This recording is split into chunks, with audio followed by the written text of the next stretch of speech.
রাজ্যপাল মুখ্যমন্ত্রী সবাই ষড়যন্ত্র করছেন পশ্চিমবঙ্গে সর্বনাশ করার জন্য। এর বাইরে তিনি তো পশ্চিমবঙ্গের মতো মৌলবাদের জন্ম দিয়েছেন মমতা। তিনি তো দাঙ্গা করিয়েছেন, দাঙ্গা হয়ে গেছে, লুটপাট হয়ে গেছে, তার পুলিশ ঘুমিয়েছিল, তার দল ঘুমিয়েছিল, তিনি তখন জগন্নাথের পুজো করছিলেন। সুতরাং এই সমস্ত ছেদু কথা বলে লাভ নেই। স্যার, কার্যত আমরা দেখতে পাচ্ছি রাষ্ট্রপতি শাসন নিয়ে একাধিক মন্তব্য হচ্ছে। মুখ্যমন্ত্রী অন্যদিকে বলে যে রাজ্যপাল নাকি নিজে ষড়যন্ত্র করছে। রাজ্যপাল মুখ্যমন্ত্রী সবাই ষড়যন্ত্র করছেন পশ্চিমবঙ্গে সর্বনাশ করার জন্য। এর বাইরে কোনো কথা নেই। কিন্তু রাষ্ট্রপতির শাসন জারি হলে রাজ্যের অবস্থা কোথায় রাষ্ট্রপতির শাসন? এগুলো সব গালগপ্প হচ্ছে, মমতাকে বাঁচাবার প্রয়াস, মমতার অবকাম্য থেকে দৃষ্টি ঘুরিয়ে দেওয়ার জন্য এইসব চিন্তা। মুর্শিদাবাদ যেখানে জ্বলছে সেখানে কি মুখ্যমন্ত্রী জগন্নাথ ধামের প্রসঙ্গ টানছে? জগন্নাথ ধামের পুজো করে উনি সমস্যা মেটাবেন। মুখ্যমন্ত্রী বললেন যে আমি কালী পুজো, দুর্গা পুজো এগুলো করলে তো কোনো সমস্যা হয় না, তাহলে জগন্নাথ ধাম তৈরিতে খুব গায়ে লেগেছে। হ্যাঁ, মুখ্যমন্ত্রী কালী পুজো, দুর্গা পুজো, জগন্নাথ পুজো করুন, আর কিছু তাকে ভাবতে হবে না। তার বাড়ির কাছ থেকে কালীঘাট কাছে, সেখানে গিয়ে প্রার্থনা করুন, সব সমস্যার সমাধান হয়ে যাবে। জগন্নাথ মন্দিরে নাকি নিম কাঠ চুরি হয়েছে, তার বাড়িতে নিম গাছ আছে। সে মুখ্যমন্ত্রী বাড়িতে নিম গাছ আছে, মুখ্যমন্ত্রী সেই নিম গাছ না দিয়ে অন্য নিম গাছ নিয়েছেন। যাদের নিম গাছ নিয়েছেন তারা বলবেন। এ নিয়ে আমি কোনো মন্তব্য করি না। পাগলের রাজ্য চলছে, পাগলামো চলছে।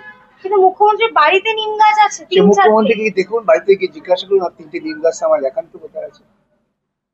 স্যার, আজকে এসএলএসটির যে শুনানি ছিল সেই শুনানিতে শারীরিক শিক্ষা বিভাগকে আলাদা করে দেওয়া। আমি তো জানি না কোথায় আলাদা করা হয়েছে, আমি কোথাও দেখিনি। তো তিনি বলছেন যে তিনি দাঙ্গা পছন্দ করেন না, তিনি দাঙ্গা করেন না।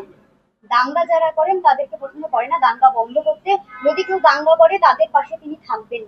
তিনি তো দাঙ্গা করিয়েছেন, দাঙ্গা হয়ে গেছে, লুটপাট হয়ে গেছে, তার পুলিশ ঘুমিয়েছিল, তার দল ঘুমিয়েছিল, তিনি তখন জগন্নাথের পুজো করছিলেন। সুতরাং এই সমস্ত ছেদু কথা বলে লাভ নেই।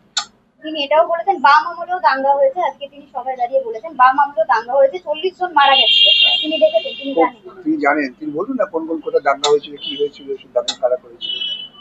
বাম আমলকে লোকে মনে করতো একমাত্র জায়গা যেখানে নিশ্চিন্তে ধর্মনিরপেক্ষ আদর্শ নিয়ে বসবাস করা যায়।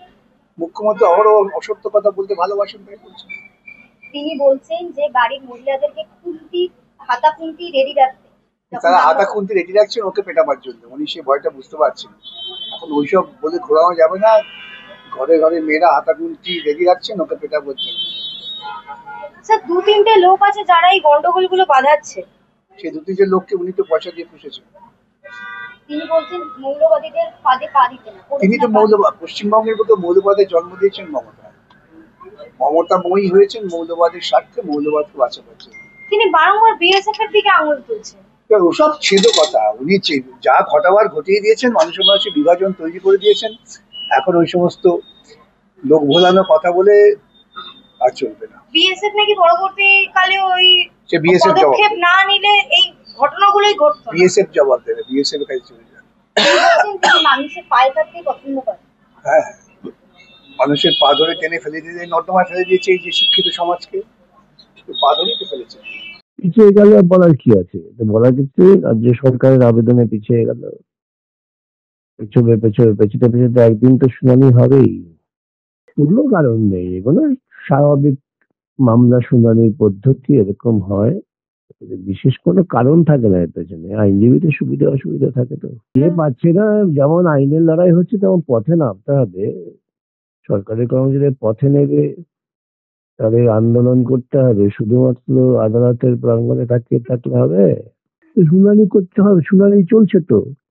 এসব মামলা কি 5 মিনিটে ঝালমুড়ি নাকি? এটা অনেক শুনানি হবে, অনেক দিন লাগবে। জজদের তো মামলা শুনতে হয়, মমতার মতো ভক্তিবাজি করে বক্তৃতা করতে হয় না। তাদের সবার কথা শুনতে হয়, শুনে রায় দিতে হয়, তাতে সময় লাগে।